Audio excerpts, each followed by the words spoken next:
all, welcome back to the Spruce Gate Modeling. Today I will be throwing my hat into the ring for the debate on which company has the best 1/35th plastic figures. Uh, Obviously this is a question that's never actually going to get answered. It's hard to have one of those, exact perfect answers for this. This is all up to personal preference, but, it's not going to stop us from trying. um, so... This is actually a really interesting time to be doing this, just because, with, a lot of advancement in casting technologies, and with resin figures appearing in greater numbers on the market, plastic figure companies have really needed to step up their game. So, yeah, here I've got 3 sets of plastic figures. I've got one by Dragon. This one's actually pretty old, but it holds up pretty well. One from Miniart, and one from Masterbox. Now, there are 2 things that I think should probably get addressed here, which is, first of all, why didn't I use Tamiya? I know there are a lot of people that really love Tamiya figures, but I've never found them that great compared to especially these brands. These brands, overall, I feel are the best 3 brands for plastic 1/35th figures. And also, why didn't I pick something that was all the same subject? I didn't really want to get into, the whole debate on, which pose of German sniper do I like more, or something like that. That's so purely up to my own preference. I thought that it would be better to look purely at, casting quality and detail, rather than, how I might feel about how one kit decides to portray something. So, I guess we'll get started with the Dragon one. Oh, here we go. This is our first kit. It is Dragon Miniatures German Snipers from their 39 to 45 series in 1/35. This kit comes with 4 figures, 2 in summer wear, 2 in winter wear. The box art is by Volstad, and it dates it to 98. So here we'll take a look around the box. On the back, you have assembly and painting instructions. You've got colors that are in Mr. Color and Model Master Color. I won't be using those, as I've already got my own system on how to paint camouflage and stuff of the sort. The assembly instructions, might leave a little something to be desired, but, they're no worse than most other figures, and you can definitely figure it out. It's not that impossible. And it's also got a little thing up here, down here, all of the different sight cases, as well as, basically the way the smock works. The illustrations on this kit are beautiful. It's kind of one of those things that's become expected of model companies over the years. And I'm definitely looking forward to painting these guys. So now we'll open it up.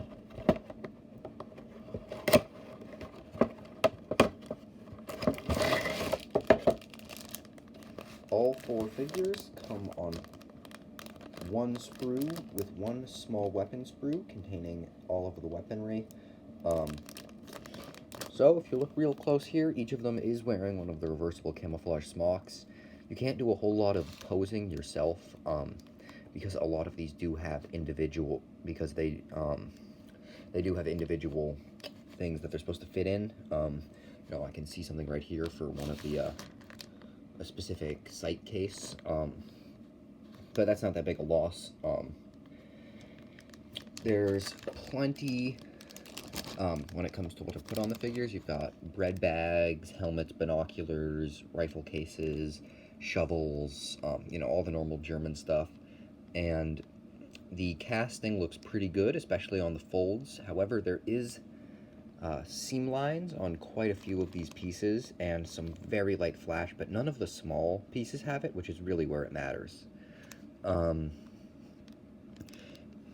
But, if you look at some of the torsos here, they do have some definite flash problems. I'm sorry for the reflection. The heads look pretty well molded. They don't look unrealistically molded, but there also isn't a whole lot of expression going on there.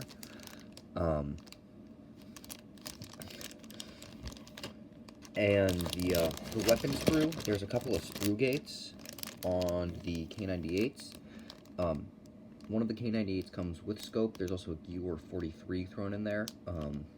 And the rest of the scopes you need to attach yourself. But, you know, overall I'd say this is a pretty good kit. The detail is definitely up to par, as is the posing.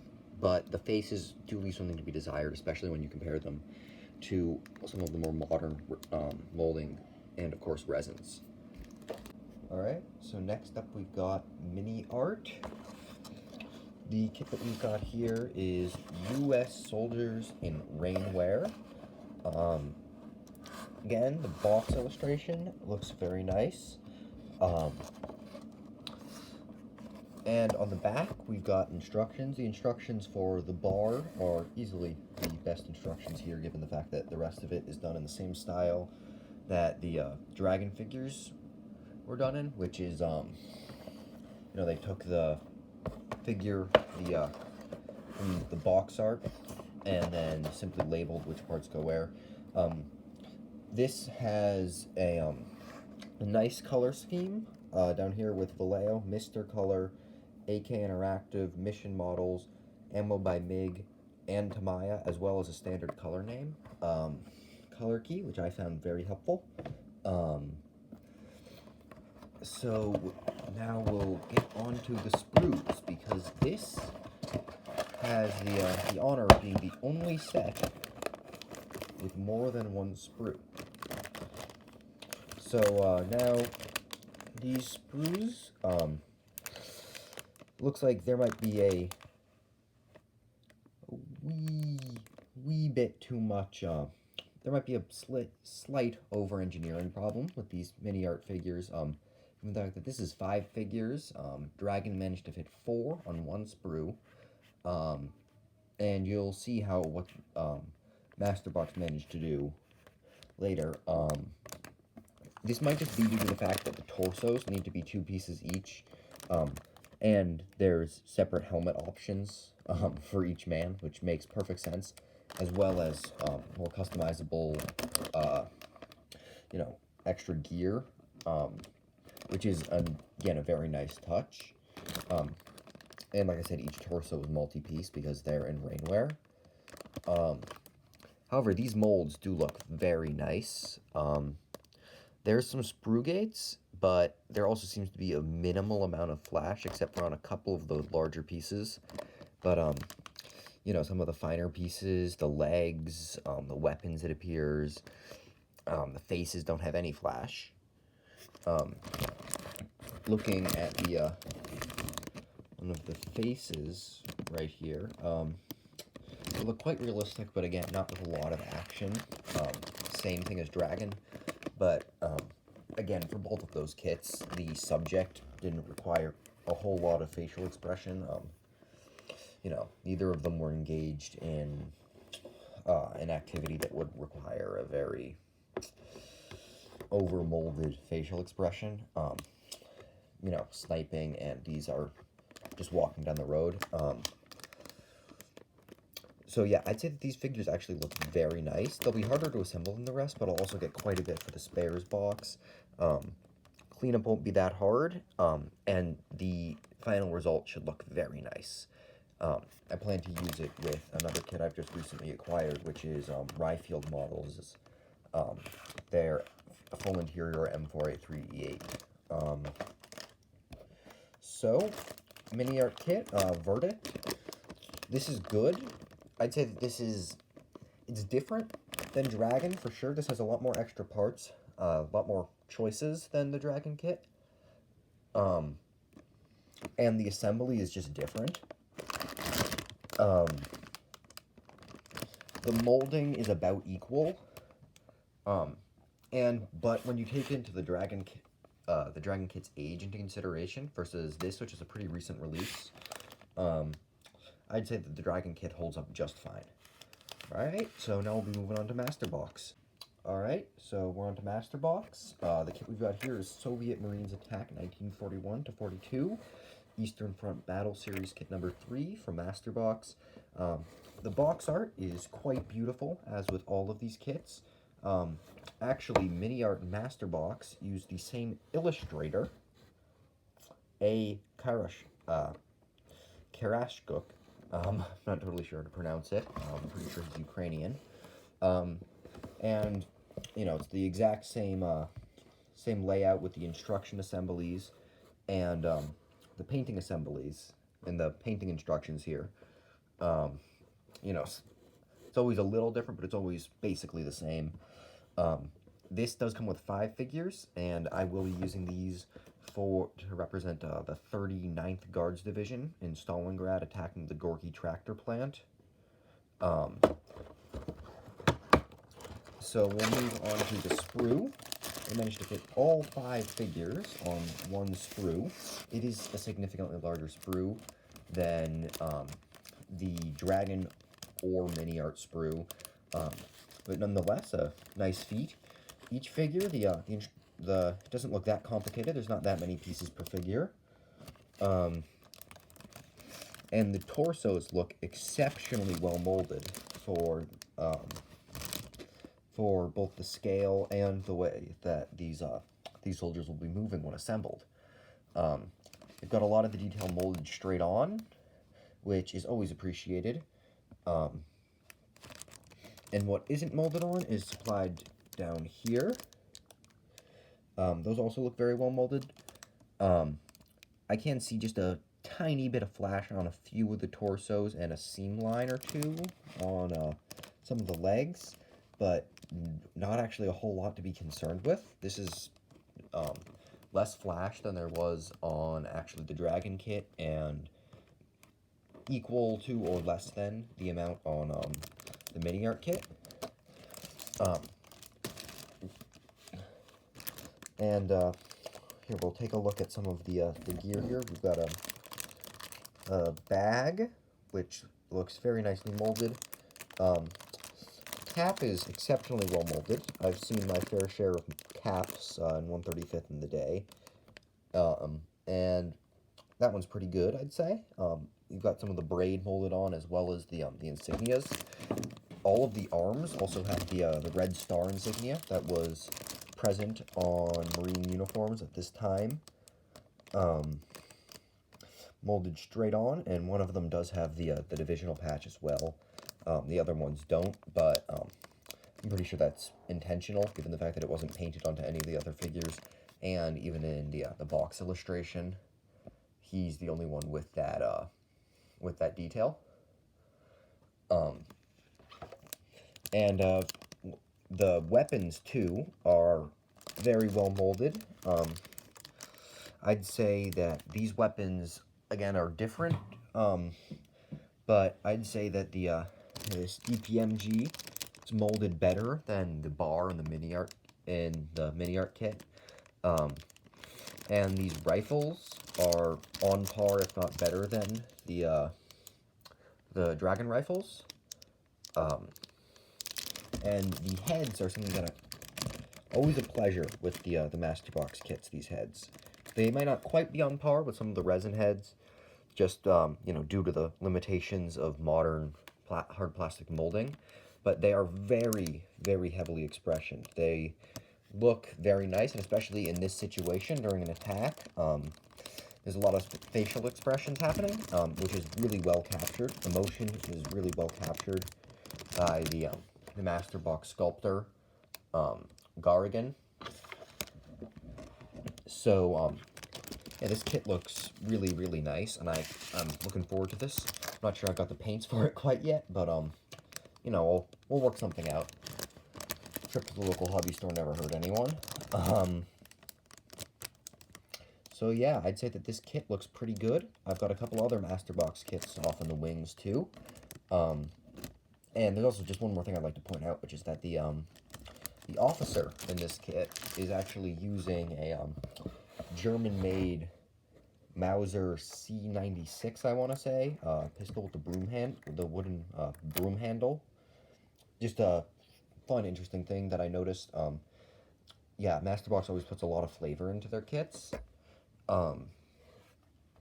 which I always find to be quite nice. Yeah, I'm looking forward to actually making all these kits. It should go really well.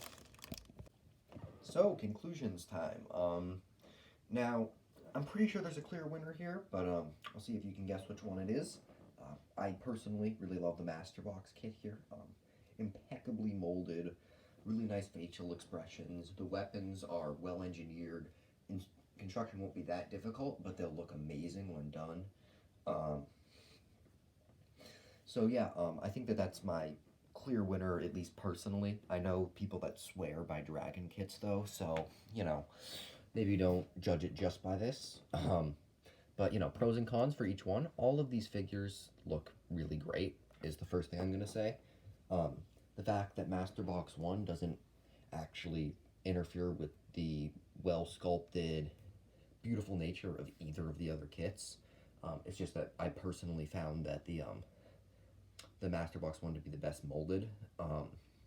So, Dragon. Um, this Dragon kit has separate weapon sprue, and the weapons look very well molded, separately molded scopes. You can mix and match, even though the figures themselves actually only do really have one thing. The poses are very nice, pretty convincing. I'll see what I can do with them.